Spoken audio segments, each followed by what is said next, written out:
Okay, so we're going to start. Welcome everyone. My name is Clara and I am the medical coordinator at the Unica Clinic. Very briefly, we are a fertility clinic located in two cities in the Czech Republic, Prague and Brno.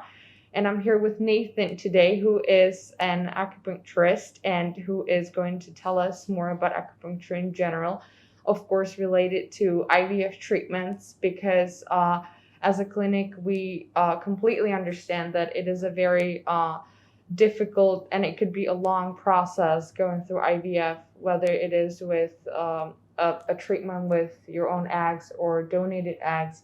Of course, we also do genetic testing, but in general, it can be a very stressful process.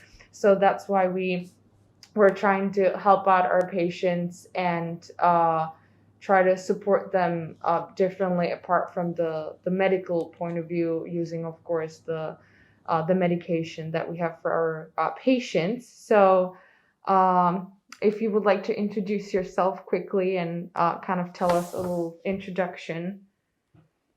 All right. Hi, Internet. My name's Nathan. I'm an acupuncturist. I'm from the U.S. and I did my training there in Seattle. And in the U.S., acupuncture and Chinese medicine general is a master's degree. So I went to school for 3 years, graduated over 10 years ago now. I practiced in San Francisco for several years, and then my partner and I moved to Europe a few years back, and I've been in Prague for about 2.5 years and feel lucky to be here. We're happy to have you here today. And so I do have some questions in advance, so I thought we could start with those. Yep. Of course, we can move on to if there are any questions in the comments. So the first question would be a general one: if it's painful, if acupuncture is painful. It is not. It's the needles are, and we call them needles. They're really pins. You could fit 40 acupuncture needles into a normal hypodermic needle. Really? 40? So, yeah. So they're very thin. They're very tiny, and so they're not hollow. They're all single use. You use them once and then safely dispose of them. Okay. And it's not painful. You might feel a light pressure at the point. You might feel a sensation, sometimes a dull ache, which sounds bad, but it actually feels nice. Okay. And it's generally very relaxing. If there is discomfort at the point, you just tell the practitioner, hey, that one feels a little off. You just change it very quick. All right. Yeah. So in general, it is not a painful process. No, and everyone says, "Oh, I don't like needles," and of course, nobody likes needles. But these are not like the needles people think of. Yeah, it's probably different, right? So the next question would be: how many treatments are needed, or how often? So probably in general, if a patient would be interested in acupuncture, then we would tell them probably like how many sessions or how often in general you can probably practice acupuncture. Sure. And there's no sort of agreed upon consensus with this. And it's been, acupuncture and Chinese medicine generally has been researched a lot. It's ongoing. There is good research showing, like when I come here often, I'll do a before treatment and an after transfer treatment. And there's good evidence behind that does well, or that improves, fertility or, whatever, success. Now, so that's just the single day. But then also you can come in months beforehand. And there's a solid study showing at least 9 treatments beforehand. So maybe 3 treatments for 3 months before. Before even starting IVF? Yeah. The treatment itself? Yeah. And you could even overlap that of like before and then starting the IVF. It's a system where you kind of do it regularly to keep it regular. So more than 9 is probably better, but that I would say if you're going to do it early, 9 is good. Okay. So if, for example, the patients I have are from abroad, so they usually come for about a week. So then for them, maybe it would be the case that you were telling us about before and after the transfer then. Right. They could do the before and after here, but in their respective city, they would work with a local practitioner to do acupuncture and possibly Chinese herbs. Okay. And it's about 15 or 20, no, it's longer, 20 minutes, is it, before and after the transfer? Is it longer? It's performed? Okay. I mean, we do it, right before and right after, generally. I think it's recognized that you could do it a day before and a day after. I think it's better on the day of. Okay. But I know lots of places do it the day before and maybe on the day of transfer for a day after, or even the next day. All right. Okay. So one more question. We have when can the patients, when can they start kind of observing the effects, or when is it when they can kind of probably feel a difference, let's say? Yeah. And in the context of IVF or fertility in particular, if you feel, part of it is if you wake up and you feel very relaxed, those are endorphins, flowing through your system, and also bringing your cortisol levels down. So that's an immediate sort of effect you can feel. Now, other effects tend to be more cumulative, and so that's why you would want to go to a practitioner earlier and do it for a few months. Oftentimes, when we're dealing with fertility, we're first thinking of regulating the cycle. Is the cycle off at all? Is it longer than normal? Is it shorter than normal? Is it heavier? Is it lighter? So you're looking to kind of regulate the cycle and work on any underlying conditions that might be there, maybe hypothyroidism, PCOS, endometriosis. So you're working on some of those issues as well. So that's going to take certainly more time for all of those things. Right. So that's going to be months. Right. And so you could see, I'm more regular. I'm more. So it definitely takes time. Yes. To feel those sort of benefits. Yeah. But again, there's good research to show just on the day of transfer, it's helpful. It is definitely. But you're not going to feel that right away, of course. Yeah. You're not going to feel a symptom, anyway, sorry.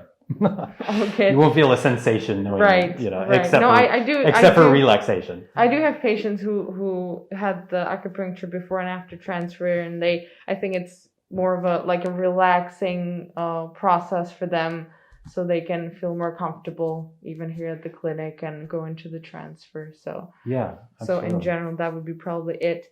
And so if you could tell us in general, just if we have patients or people who don't know what acupuncture is in general. So if you could kind of just tell us what it is in general, just for someone who doesn't know at all about acupuncture. Yeah, acupuncture is part of a larger system of Chinese medicine, and it's just a single part along with Chinese herbs, massage. I don't know if you've seen cupping, cupping marks on people.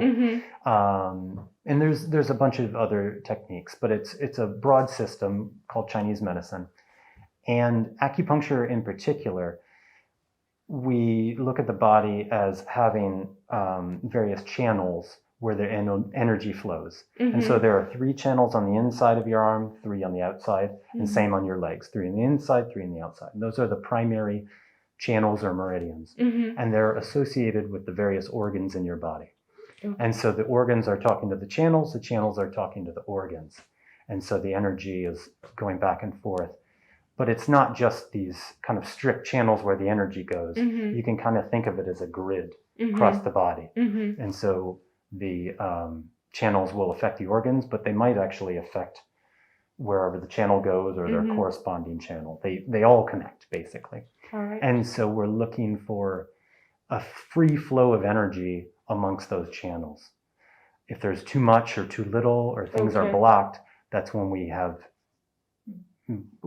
dysmenorrhea or cramps, So the it could be energy like isn't even flowing freely. releasing it then. Yeah. Or And so we're sticking needles into the various points on the channel to open up the flow of energy.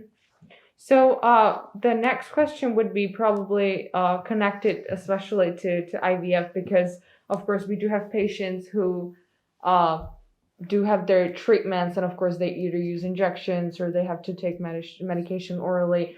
So how is it possible to combine these two? Is it okay to be combining, medication and injections and going through something of course difficult and for the patients and the acupuncture, or in general this type of medicine? Yeah, it is safe. It's and it's been, it's been tested and continues to be tested as well for efficacy. Yeah. So it's all good to be combining these two. It's safe, yeah. And I mentioned if you're starting early, your practitioner might have you on herbs as well. But yeah, it's safe, and it's such a stressful process, and particularly for a lot of the clients here are traveling. Yeah. It's just stressful process combined with stressful travel. Yeah, especially now. Yeah, and particularly right now. So we've been kind of talking about the positive way of acupuncture, but are there any side effects or anything that could be actually negative, or even that you would not recommend it for certain patients? There really aren't any side effects. Okay. So that is nice. You might feel a little dazed afterwards. Most people find that pleasant. Okay. And that is a side effect. So you might need to take a moment before you jump in a car and drive off or something. So you just want to kind of come back to earth. And maybe some fatigue, but generally no side effects. If you're on a blood thinner, you might have bruising at the points. Okay. I mean, you might have bruising, a small bruise regardless. That's very uncommon, but it does happen. But if you're on blood thinners, that's more likely to happen. There are concerns if somebody has a pacemaker, but I reckon your clientele, nobody has a pacemaker. Yeah, but otherwise than that, probably it's completely safe, and it can be only beneficial. Yeah, I mean, for acupuncture itself, it really is. There's just a lot of upside and not much down.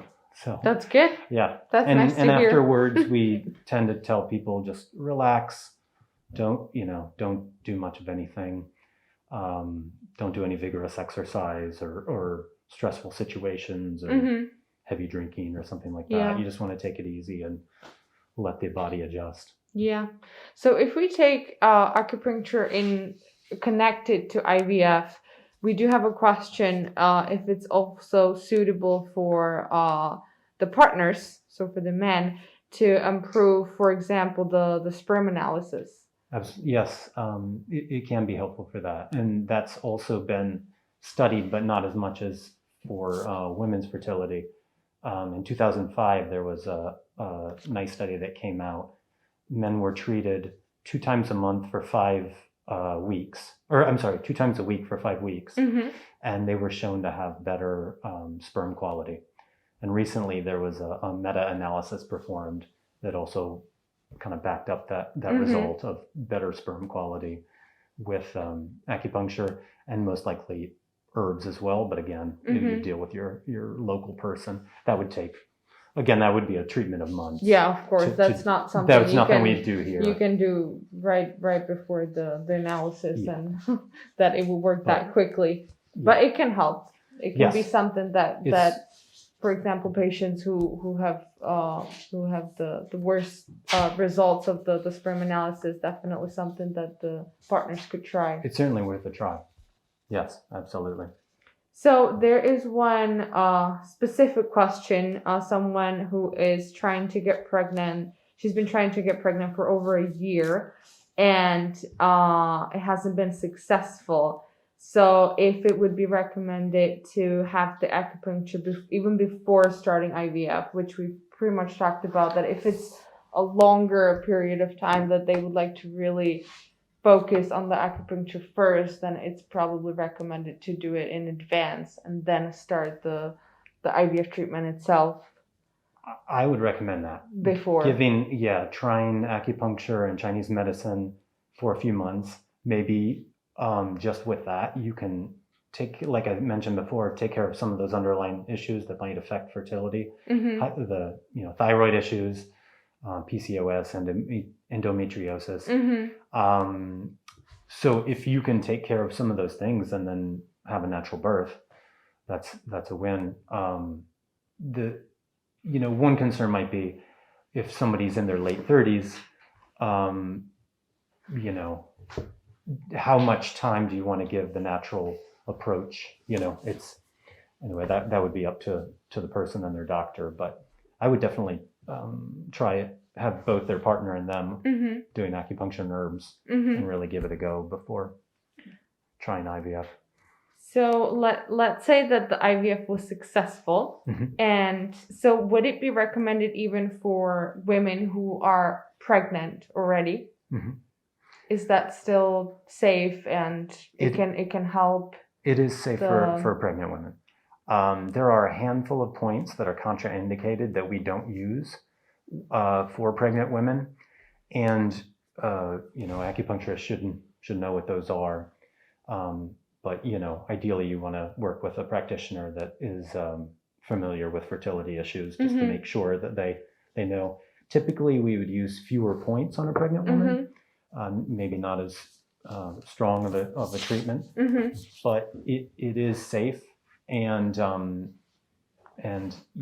even help with, or again, this research is ongoing, but it's possible that it can help with preventing miscarriage and maybe we can talk about that more, but like there's possible evidence that it decreases vasoconstriction of the uterus. Okay. And so that's helpful beforehand so that the uterus and the endometrial lining are healthy and thick. And then after implantation or transfer to maintain the pregnancy so that there's again decreased uterine contractions so it can be helpful for sure for pregnant women. I do have one question here that came, and that is that you've been dealing with patients who are facing infertility. So how long has that been going on that you were also focusing on, because you probably have your own clients, so not necessarily patients who are going through IVF. So how long has it been that you were dealing with people who have to go through IVF, or who are planning on going through IVF? Basically since we've been in Prague, so maybe 2 years. About 2 years. Typically I was more focused on kind of physical medicine, sports injuries, things like that. Chinese medicine can help with lots of different things. That can help with pretty much not anything, or any issues any particular issue that the person would have, it can probably help. Internal medicine issues, digestive issues, just physical pain, and then obviously fertility as well. But it's been the last few years for me that I've done more focus on this. So do you also feel like some patients maybe, at first they go through the IVF and maybe it's not successful and they want to try something different, but maybe they're at the beginning they're not as open because maybe they don't believe in it as much, and then they kind of start to adjust to the process, because maybe the first time could be a little different or uncomfortable, maybe because it's something that they've never tried before. So do you have anything that maybe you would kind of recommend, or something that would make them just feel a little more comfortable? If it's for the first time, that's what I mean, that it's something new and different. And I could see why, if they're doing a new process like IVF, they might, if they've not had an experience with acupuncture before, they might be reticent to do a whole nother new thing, on top of it. Exactly. That makes total sense. It's acupuncture has kind of hit the mainstream, or starting to hit the mainstream in Europe more so. So a lot of women do have experience with acupuncture nowadays, Mm-hmm. and everyone seems quite open to it. Particularly if your chances for IVF success or your prognosis is lower than it might be for another person. If you're in your later 30s, or if you've tried IVF before and it hasn't worked, it's certainly, I think, worth trying to kind of give yourself a little more of a chance. There is one more question, and it is if you're after a session of an acupuncture, then is there any activities they should avoid? Like, I don't know, even going running, or is there anything they shouldn't do after acupuncture? Yeah. Or is it more that they should rest, maybe, or? Yeah, just take it easy. I wouldn't go for a run. I wouldn't do anything. I wouldn't do heavy exercise. You just generally want to relax. Just want to relax. Yeah, that makes sense. Yeah, but I mean, light exercise is fine, but generally vigorous exercise is not encouraged. All right. So let's see if we have any questions in the comments. So I think we've covered pretty much everything. Okay. So thank you so much for some of that joining us. Yeah, definitely. Okay. Thank you so much for joining us, and thank you everyone for following us and watching, and hopefully it's been helpful. Thanks everyone. Thank you.